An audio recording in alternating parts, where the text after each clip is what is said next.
আল্লাহ রাসূল বলছেন তাসারুফাইনু ফিল বারাকা, সাহারি খাও, সাহারিতে বরকত আছে। শেষ পর্যন্ত বলছে কিছুই যদি না পারো তাহলে এক ঢোক পানি পান করে নাও।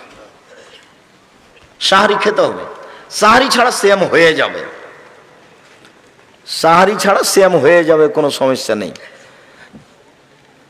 সাহারিতে বরকত, সাহারি খাবেন, বেশি খাবেন না। বেশি খেলে আবার একবারে 12টা 1টা পর্যন্ত ঘুমাইতে হবে। এমন ঘুম দিল। পশ্চিমে যে মসজিদে আমি রমজানে থাকতাম, শিক্ষকের বাড়িতে খাওয়া দাওয়া করতাম, তখন দেখতাম যে একটা লোক ফজরের সলাত আদায় করে ঘুমিয়ে গেছে, আজান হয়েছে জোহরে, তখন উঠলো, উঠে গোসল টোসল করে বাজারে গেছে, বাজার থেকে এসেছে, এসে ইফতার করলো, এইভাবে তার দিন কাটতো।